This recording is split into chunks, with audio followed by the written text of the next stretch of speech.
محيرين وراكم تقولوا وين راه التتمين وش من الزيادات وراهي الوعود. نقول لكم اليوم ما تفوتوش هذا الفيديو، خليكم حتى الاخر باش تعرفوا الحقيقه كيما راهي، بلا تزييف بلا تهويل بلا الكذب تاع الفيسبوك. راح نفهمكم بكل بساطه شكون راح يستفيد وشحال ووقتاش. قبل ما نبداو الفيديو كما قلت لكم نطلب منكم تشوفوا الفيديو للاخر ونطلب منكم البصمات تاعكم، يعني ديروا جيم ديروا تعليق واشتركوا في القناه، هكا البصمه تاعك تخلي الفيديو يطلع يتشاف من اكبر عدد من المتقاعدين باش هما تاني يطمئنوا. كل واحد راهو يتابع، يعني كل واحد تابع للصندوق الوطني للتقاعد، سواء اصحاب المعاشات، اصحاب المنح المنقوله، الارامل، الايتام، ذوي العجز، يعني الجميع كل واحد عنده حق وكل واحد راهو معني، كل واحد لازم يسمع هذا الكلام، يعني كامل تابعين الصندوق الوطني للتقاعد. خليكم معايا دقيقه بدقيقه باش نفهموا كلش ونحيو الغموض ونبداو على بركه الله. اذا نحب نقول لكم بلي ماشي راكم منسيين كما تجيني في التعليقات، وماشي ما كاش تثمين لاني شرحتها عده مرات. بالعكس التثمين راهو جاي والفرحه راهي جايه مع الدخول ان شاء الله الاجتماعي. مشكل بسيط فقط، رانا في العطله الصيفيه والادارات راقده كما على بالكم، كل القطاعات تقريبا داخله في العطله. هذه هي العطله تاع كامل الاداريين، الموظفين، العاملين، حتى اللي يخدموا في البريفي، الحوانات وتلقاهم يقول لك يعلق لك ورقه ويقول لك كونجي، الطبيب يعلق ورقه ويقول لك راني في عطله في كونجي. على بالكم باللي هاد الامور كل الامور الاداريه تحبس في هاد الاشهر تاع الصيف، يبدا وقتاش تنطلق الدخول الاجتماعي، ينطلق بدايه من سبتمبر. دنيا تفيق، خلاص الناس جوزت العطله تاعها، ريحوا حوسوا. نحب نقول لكم شوفوا حبسوا معايا لحظه وخموا معايا.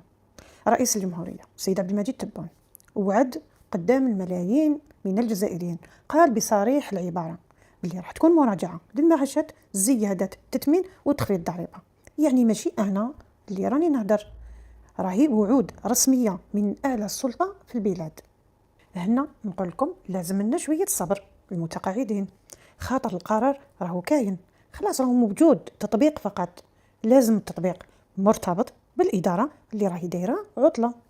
على بالي تقولوا لي علاش ما دارولناش من قبل، حنا في ماي ما كناش في عطله وفي جوان ما كناش في عطله.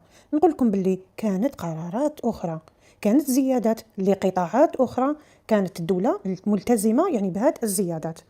وعلى بالكم باللي كي تكون زيادات ما تكونش للجميع، يعني تكون تدريجيا، بداو في قطاع، كل قطاع وحده. نتوما ربما التاخير هذا راح يكون خير ليكم وخير كبير.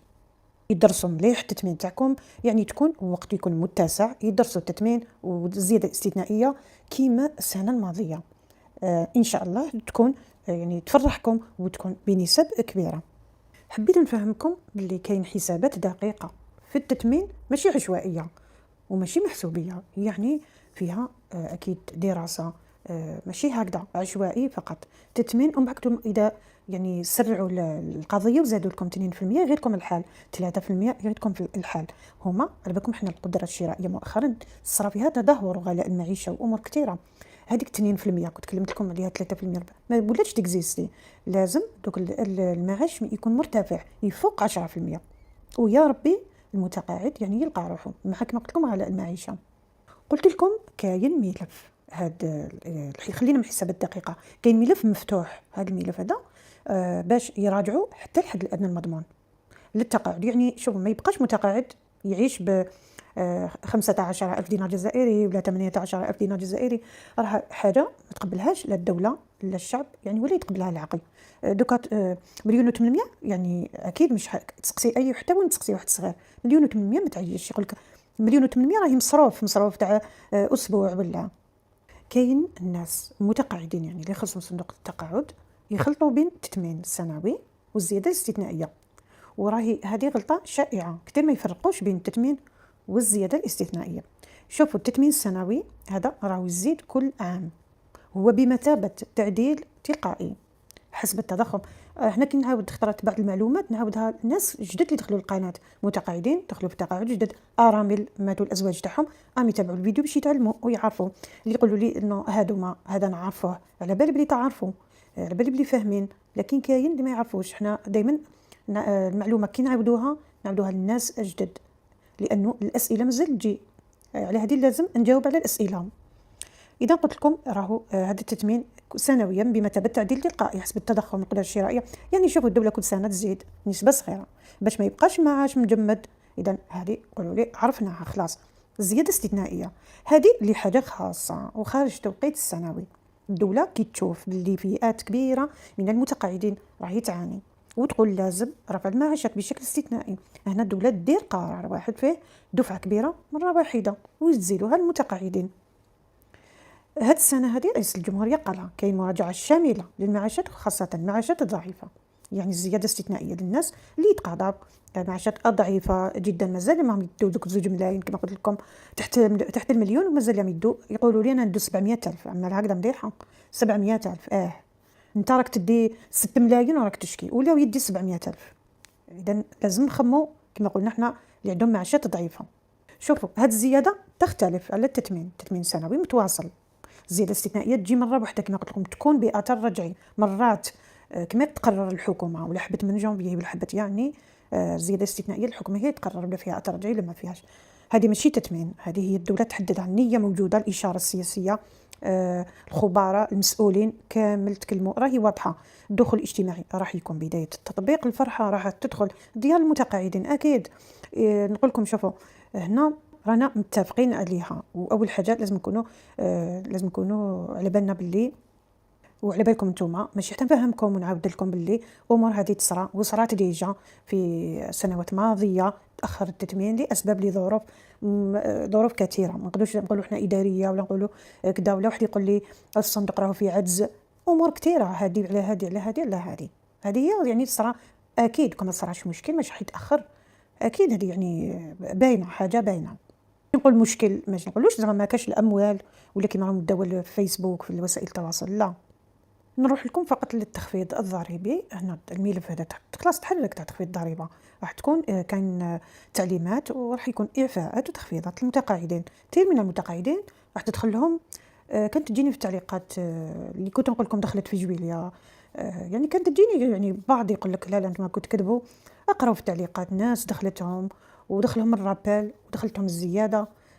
ربما هاد الناس اللي دخلتهم كما قلت لكم اللي كما الارامل الشهداء ومجاهدين وهذوما الفئات اللي ذكرتهم لكم دخلتهم نعم زياده. وكاين اللي جاتهم الفروقات هذه كانوا مثلا عندهم رابيل وكانوا ادخلهم دخلت بزاف زيادات في جويليا. اللي حاب يصدق اللي حاب يكذب هو حر، كل واحد حر. حنا نعطي لكم المعلومه بصدق ومصداقيه. المهم المتقاعد واش يحوس الهدف تاعو يقول لك باش نحس يعني يدخل لي التثمين في الجيب، يعني يدخل الزياده تدخل له. هنا اللي قلت لكم الحاجه اللي ما يعرفوهاش بزاف اللي كاين اللي الدوله زادت لهم بطرق غير مباشره، وكانت كثير اللي نعرفهم انا واللي بلا اللي جاوني في التعليقات دخلت لهم حذفوا لهم لانه لقاو المعاش تاعهم قليل جدا وتمت زيادات لهاد الفئات وكانت بطرق غير مباشره. يعني الدوله عاونتهم ماشي بالزياده بالتثمين نقصد انا ولا زياده استثنائيه، لا، بحذف الضريبه. كاين بزاف نحاب لهم الضريبه اللي بهذاك الحذف هذاك طلعت لهم المعاشات تاعهم. التخفيض هذا راه قابل للتوسيع، راح يتوسع لانه مازال تحت الدراسه باش يتعمم على اكبر عدد من المتقاعدين. كاين ناس تقول لك علاش كيزيدوا الوظيفه العمومي نسمعوا باللي حتى المتقاعدين يستفادوا. هذا هو السؤال، واش دخل الموظف المتقاعد؟ الجواب بسيط، المتقاعد راهو موظف يعني سابق، هو تاني عنده يعني عنده امتيازات، حتى هو كان موظف، يعني راتبه اليوم هو امتداد لراتبه تاع البارح، والمعاش تاعو محسوب على اساس الراتب اللي كان يخدم به. يعني كي الدوله ترفع اجور الموظفين اللي تكلمت لكم على 53% راح يتم الرفع، والمتقاعدين يستفيدون زياده استثنائيه، رايحه ترفع القاعده اللي تحسب عليها تقاعد.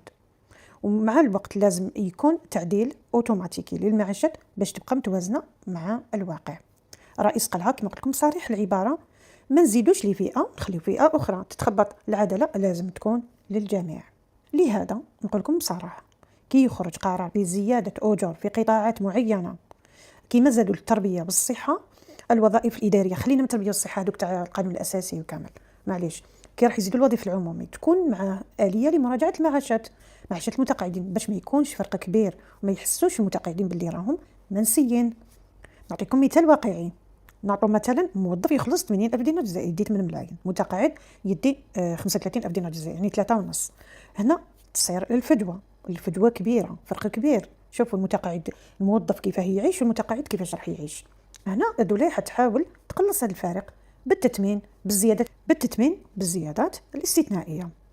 نحب نقول لكم باللي شوفوا كاين فئه للاسف من المتقاعدين ما يهضروش وما عندهمش صوت عالي، يعني ساكتين، لكن راهم يعانيوا في الصمت. هذه الفئه اللي راهي تعاني في الصمت معيشتها تاعها قليله جدا جدا جدا، وذكرتهم لكم هما فئه الارامل المتقاعدين، الايتام اللي كانوا يعتمدوا على المعاش تاع الوالد تاعهم، الناس اللي عندهم عجز او مرض مزمن وما قدروش يكملوا الخدمه تاعهم. وش هو المشكل تاعهم؟ هذه الفئات هذو المشكل تاعهم انه المنح اللي ياخذوها راهي قليله بزاف، ما تكفيش حتى المصاريف اليوميه. ارامل كما قلت لكم وايتام وكامل يعيشوا بمبالغ بسيطه جدا. حنا اليوم رانا نقولوا باللي كاين، نقول لكم دائما عندكم الطاقه الايجابيه، ونقول لكم باللي كاين ضوء في اخر النفق ان شاء الله. كاين قرارات رسميه جايه باش تراجع هذه المنح. باش ما نطولش عليكم الفيديو نقول لكم بك الامور اللي راهي مطروحه كما رفع قيمه المنح المنقوله، باش ما تبقاش المراه الامانه التي يتم عايش تحت خط الفقر، مساواه في بعض الحالات بين المتقاعد الاصلي وذويه، يعني حتى من بعد الوفاه العائله ما تعيش في تولي زواليه والهم فهمتوا الفقر وكامل. ولا ترجعي كاين احتماليه كبيره تكون زياده من ماي جوان تجي دفعه واحده كما صرات في السنوات الماضيه. التصريحات الرسميه تقول انه الدوله ما تنساش الناس اللي تعيش في المنح، وهم من بين الاولويات في المراجعه ان شاء الله الجديده. في الاخر نقول لكم اخواني المتقاعدين، ابائي امهاتي، انا مانيش هنا باش نراضيكم بكلام مزوق ولا نوهمكم باحلام ورديه، انا هنا باش نقول لكم الحقيقه كما هي. انتم ناس خدمتوا بلادكم، راكم تستاهلوا تعيشوا في راحه ماشي في هم وقلق. ودرت لكم هذا الفيديو باش نطمنكم باللي القرارات راهي ان شاء الله جايه. الدخول الاجتماعي باذن الله راح يكون مختلف، ماشي كيف السنوات اللي فاتت. النيه موجوده، الملفات راهي تخدم، يعني كل جهه تتحرك باش الفرحه تدخل للبيوت تاعكم. ما نقولكمش غدوه وما نقولكمش بعد ساعه ولا بعد دقيقه ولا بعد اسبوع، لكن الامور راهي واضحه.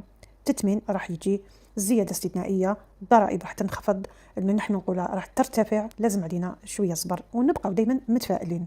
ما تخلوش الاشاعات تقتل فيكم الامل، ولا تسمعوا اللي يديروا لكم احباط ويقولوا لكم ما كان والو.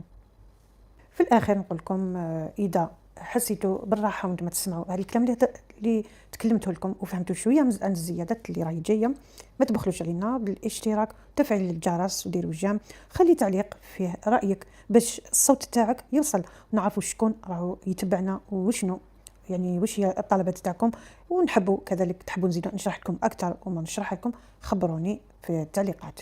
في الاخير نقول لكم ربي يفرجها عليكم ويعطيكم ايام خير وسعاده، والله ما ينساكمش. والسلام عليكم ورحمه الله وبركاته.